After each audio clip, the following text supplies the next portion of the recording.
say, even in America. We born here in America. We're looked upon as second-class citizens or the help. Black people do not produce anything. We're consumers. We don't produce anything. We're either, fame is either come through sports, rappers now, entertainment, singers, that type of thing. Black people are not producing anything.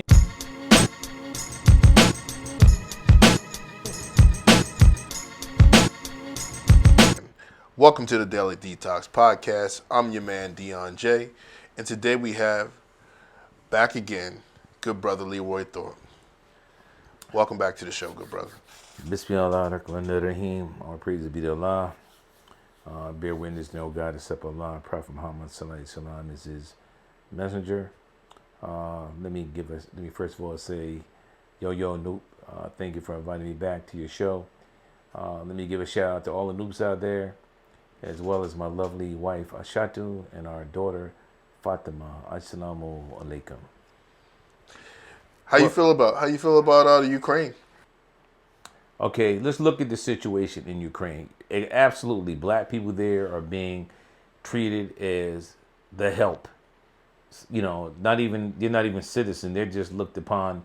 It's just actually what it is. It's international institutional racism. That's the bottom line. And let's first look at that whole conflict that's going there from a historical standpoint. Say, for instance, you can go back to the Cuban crisis here in America, where at the time Khrushchev from Russia wanted to put some weapons, let's say some rockets or missiles in Cuba, which is pretty close to America, right? Well, the big problem with John F. Kennedy at the time being the president and Khrushchev of Russia, the big conflict there, they almost went to war because the United States felt threatened that those weapons were too close to America. Reverse that to Ukraine. You take Putin in Russia, who's surrounded by NATO, America's NATO allies, North American treaty organizations that surround Russia. He feels threatened because Ukraine wants to join NATO and be independent of Russia's influence. Now, bear in mind, Ukraine at one time was a part of Russia until they kind of like split up historically. However, Putin says, okay, look, you guys already got me surrounded with NATO, North American Treaty Organization countries. I am not going to allow Ukraine to be right there next to Russia involved in that, because this will be a threat upon our security. And this is why he's invading Ukraine. That's from a different perspective. But America's not going to tell you that, because they put out propaganda and they keep you into that propaganda. They don't want you to have a free mind to think about the other perspective. Now, let's look at the situation of the black people there. Oh, absolutely. Black people are being discriminated against. They're being barred from traveling and that type of thing. Well, what do you expect? It's probably a good thing for many of you Africans that likes to go to these so-called European or Slavic countries and forget where you come from and don't hold your leaders in your country accountable. And now you see exactly what African Americans go through in this country, and black people, period, when they go worldwide. But some of y'all are basically of African descent, like to get into these countries and think you are Ukrainian. You think you're Ukrainian because you're there, and you might be playing soccer or basketball. So, you go to these games, you feel accepted and stuff. And now you find out what's really happening when it comes down to the nitty gritty. Darwinism, survival. You see who you really are, and that's a good thing for you. But it goes back to what we're talking about immigrants, particularly people of color, black people, let's say Africans, going over to somebody else's country and thinking you're a part of that. Well, let's look even here in the District of Columbia, where there's a big problem over at the DC jail, where these so-called correctional officers are bringing drugs into the correctional facility, and 65% of the employees of correction officers of African descent, probably mostly Nigerian, and they're steadily getting arrested. And this new director is finally throwing the book at them, not just with uh, local laws, but also federal laws. So again, Africans, African people of descent, or people of African descent, when you're going to these so-called European countries, Slavic countries, or even you go into these Asian or Latino countries, y'all like to say, give up your own heritage, who you are, to try to think you somebody else. No, you are where you come from. And you don't have to basically give up your heritage in order to assimilate into somebody's culture, okay? To be so-called validated by them. Until the time comes, like in Ukraine, where you're humiliated, shocked, appalled, that they're not treating you the way they treat their white citizens there. Now, here's the hypocrisy of European people. The ambassador from Ukraine to Senegal, a West Coast African country, had the nerve to ask the Senegalese to go and fight for Ukraine. All praise be to Allah that those Africans, those Senegalese, had enough common sense to say, are you crazy? We're going to go give up our lives when your country is racist and discriminate against people of African descent. Hey man, that's just the way the game is played. A lot of y'all like to think this is a color blind world and we all are one. Yes, we're created equally in the eyes of our Creator. However, these folks, historically, these Europeans, have always tried to manipulate, enslave you, or use you as their help. And some of you, like O.J. Simpson, have found that out. Some of you, like Bill Cosby, have found that out. Okay? That's the message here. Wow, that's pretty deep, man. So I see Biden's giving out crack pipes, man. You know, or is it called better use, like drug treatment packages? Like, you heard about that, right? No, I haven't heard about that. Tell me about You it. didn't hear about Joe Biden giving out these. First, he was going to give out like crack pipes to people, I guess, who use drugs because they want people. I guess he's encouraging people to smoke heroin or crack instead of injecting it in your arm. So you never heard that? No, and I think it's a ridiculous. The good thing I didn't hear about it. It's see, I don't get caught up into a lot of this so-called craziness and insanity of American norms and values. I mean, the whole thing about legalizing drugs, period, is crazy, just insane. You create a dependency of drug addicted kids that begin smoking casually marijuana, graduate to opioids or heroin, and then you got a big problem.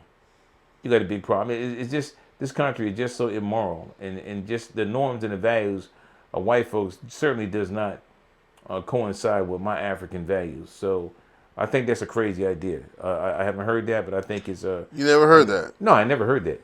Yeah. So uh, it's I don't know the technical terms on it, but it's like it's a part of like this better drug use program, and it's basically encouraging people to use like I guess pipes instead of using needles to inject in their arms with drugs because a lot of the drugs that people use are laced with other drugs or cut, so people are dying. It's a high rate of people dying when they have drugs that they insert in their arm. Like one of my buddies, God bless him, his name is Ricky.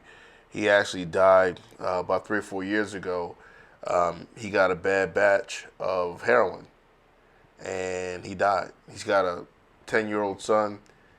He left a lot. He was a very good musician, young guy, very intelligent. And that one hit, he was going through some things, but that one hit took him out of this world forever. Well, you can get some bad dope and inhale it and smoke it, and Well, it's different from when it's you inject it because it's going in your I bloodstream. don't think it's that different. Even when you look at the situation where you look at the I mean, I don't know. I don't well, inject drugs, but I'm just saying I like mean, I'm a licensed social worker in the District of Columbia, and I have clients that I have to supervise that have addiction problems, and you can remember you can just look at the epidemic of K2 in the District of Columbia, where folks were basically lacing cocaine and other type of chemicals, embalming fluid and that type of thing,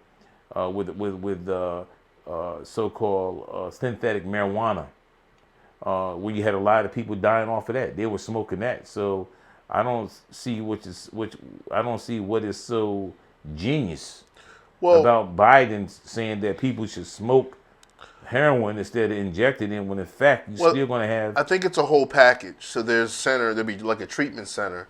So it's kind of giving you the best use case practice of how if you're going to use drugs, this might be the best solutions to how you perform. So You know what? That's even crazier, because what he should be doing if he's a good leader is getting people off drugs.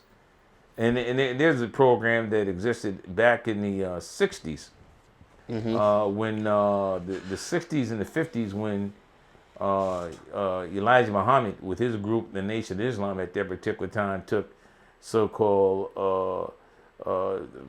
addicted black folks that was on heroin, and cleaned them up and that type of thing. And he didn't have a substitute drug for them to take in order to be functional.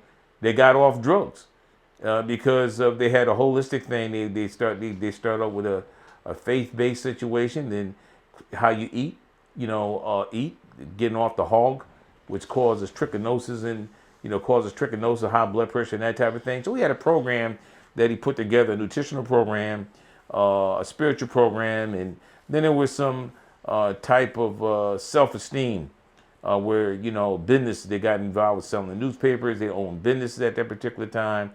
They did very well at that time, until integration really started taking hold, and white people started taking back all their land and stuff from black people, and tricking them and stuff with all these so-called tricks they do with in real estate and everything, and coming up with these new laws and gentrifying their properties, and taking it from them. And white folk, black people at the time were just happy to be around white folks, and when in fact they were doing better, doing segregation, when opposed to Jim Crow being abolished, and integration being established. Even black.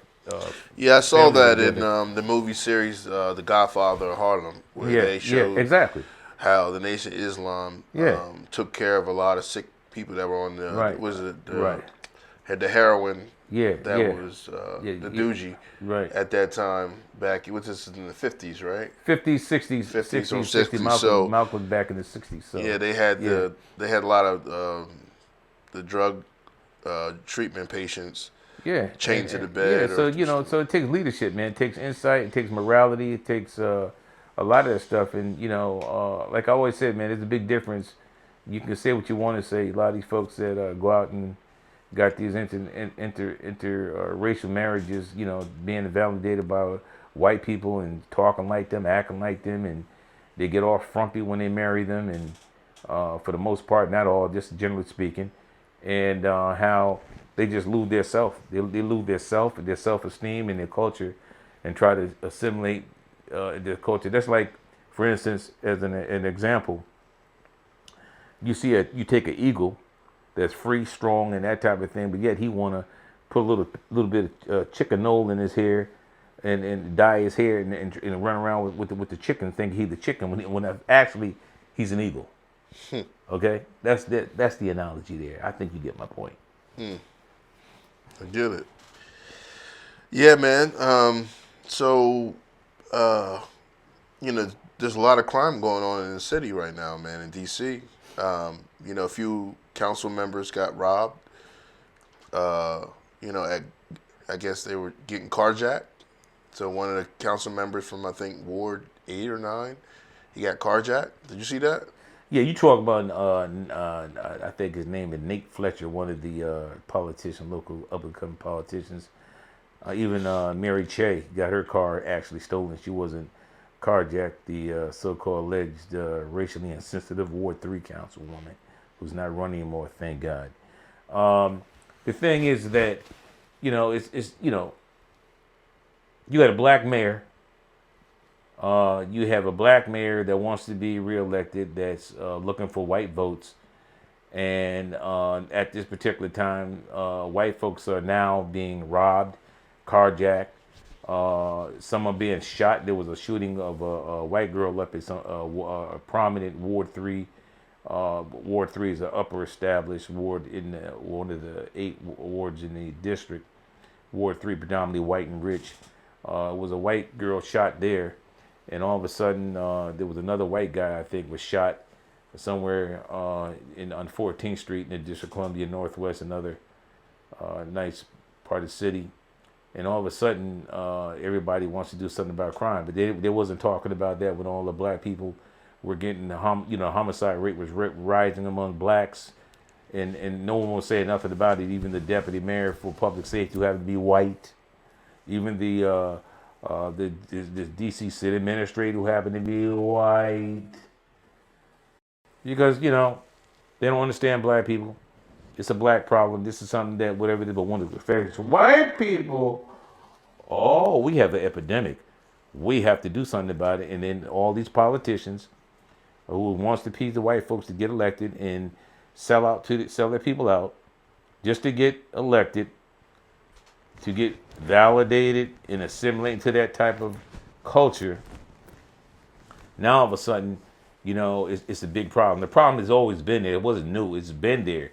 The only difference is that now white folks is affecting white folks, and all of a sudden everybody want to do something about it. And also, it's an election year. I mean, when you start talking about the amenities of the city, they're talking about the city looking good and that type of thing. But look, what is black people? First of all, black people are losing. There are no black neighborhoods in D.C. no more. Ward 8 right now has been gentrified. It is being gentrified. That's where a lot of blacks were living. Ward 7 as well. But what's going on when you start talking about economic development in the city, what they're doing is building all the amenities to appease white people. You got bike lanes where white folks can ride their bikes and stuff like that. You have the dog parks even being turned into school property where our black kids go to school. They're using that to walk their dogs and disobey the laws of District of Columbia. If there's any type of signage up there saying no dogs, they're using, so they're building dog parks for white people. You got beer gardens that's popping up all around. And when you look at the District of Columbia, black people are basically the help. They don't have any black businesses per se that stands out that can help employ black people and generate that capital to turn over into into the black community, because there's no black community. But black people are losing their property in District of Columbia, and there's no large quantities of affordable housing being built for people of color, Latinos, African Americans. There's not a large ratio being built. So what's happening to the black people in this once chocolate city, which has now become Chapakino City, what's happening to the black people is that they're being pushed out into Maryland, particularly PG County. That's why the crime is rising so high up there. You got a lot of these people from District of Columbia moving out there. They're trying to survive and make it, and they're committing, unfortunately, genocide on their own people regarding homicides. And they're also being moved to West Virginia, someplace they can afford to live. Because the District of Columbia right now, if you don't have, right now, I would say, over $500,000, you will not live in the District of Columbia. You cannot find any place to own in the District of Columbia. You're talking about the rental property right now in the District of Columbia. You're talking about condos. It's got to at least come. It's starting about maybe it's got to be close to $500,000 and up. Okay, so what's happening in the city is becoming more wider and wider. The current mayor, Marion Bowser, will probably be the last black mayor, and it's shameful that she's going to go out with a legacy of being in there and not doing anything to help out her native Washingtonian people, as well as the District of Columbia blacks that adopted this city as their home. And she'll look back in that, and history is not going to look at her very kindly because she is so consumed with just being in power. But what good is being in power when you're really not in power and your purse strings are being pulled by white folks that are contributing to your campaign and telling you, let's make this person the deputy mayor who's white. Let's make this person city mayor, city administrator who's white. And all these white folks in the head of departments of the District of Columbia are bringing in young white folks so that the black, there will be a lot of attrition where black employees now will not be hired. And so you're going to start seeing the government becoming more wider and wider and wider.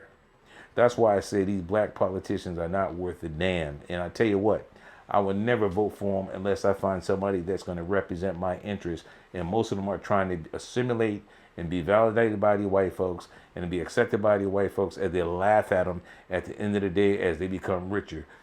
Black labor, white wealth. So it seems like everything is normal, man. The economy is back to normal. Everybody's flourishing. The businesses are booming. It feels good, man. I'm enjoying this. What you think the next wave of COVID is going to be? Well, I want to comment on some of the comments you made there. You know, I know that you are a very prosperous, very motivated.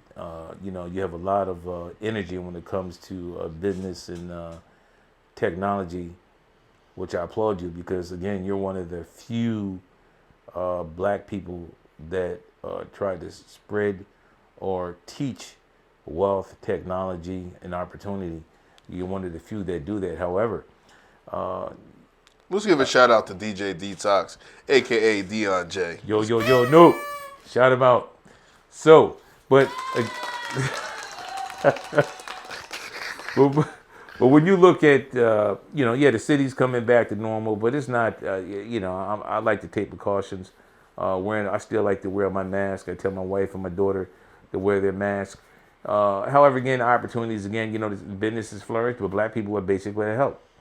You know, black people are not flourishing in this city. Just, you know, when my sister's youngest older brother came over visiting from France, and he was just so depressed when he felt so bad when he went down to the waterfront, Southwest, and Georgetown and downtown, and he was saying, man, the black people don't own anything here. They're basically to help. That's the sad thing about the District of Columbia. And you talk about things getting back to normal. Let's talk about that so-called the virus, COVID-19. My wife just got back from Africa. I sent my wife and my daughter over to Africa for 9 days. My daughter was on a school vacation, so she made honor roll. I said, okay, I'm going to send you to Senegal, where my wife is building our retirement home, and I sent my wife over there to see her folks. So we haven't been in Africa in 3 years. So my wife is telling me that, look, you know, business is over there, it's fine, everything, the people are fine, and people are made. The Europeans are so worried about how, or they're so, they can't believe that the COVID-19 epidemic did not hit Africa like it hit the European countries. And they're saying, is it the diet, is it the weather? Well, I'll be honest with you, it's just the will of Allah, man. That's what it is, the will of Allah. With all the technology that the Europeans got, all of the medicine and stuff like that, they still got hit the hardest. You know, Allah probably look out for those people that are trying to be righteous and try to do the right thing. And maybe this is why Africa wasn't hit that hard with the epidemic when you compare it to the European countries. And they're still trying to figure out through research why it hasn't, the COVID-19 epidemic, hurt Africa medically, health-wise, like it did the European countries. I think we need to start helping each other to be more financially literate so we can make those decisions to buy homes, investments, and other financial tools. But we have this slave mentality. So they need to come out with another vaccine, right? The Coon-19 vaccine. Vaccinate all the coons of the people that's hurting the culture. Coon 19 vaccination. 2 shots and 2 boosters. I mean, and the Yeah, extra but booster. when you're talking about that, you're also talking about those are the ones you have to vaccinate are the black bourgeoisie, the black middle class, because they're the ones that's misleading people, or they're the ones that's running from their people to get around so-called white people to be validated and think they're important instead of taking their wealth and what they know and trying to build a school, to start some type of manufacturing company to produce your own clothes, to make a label and stuff like that. That's what they have to do. You know, buy a property, turn into a manufacturing company to produce a product, and you train and you hire your people, and you teach them management skills, how to manage money, how to budget your money, and how to spend your money. That's how you do it. You know, just like the Black Wall Street in Oklahoma, in Rosewood, and down in Florida. Those are good models to look at on how you do it. You can start with a small store. You can start with a podcast business, communication business, and stuff like that. And that's how you build it. That's like Johnson, Mr. Johnson, Mr. Johnson, that came up with or basically came up with the magazine or manufactured the magazine or produced the magazine, Jet Magazine, in Ebony.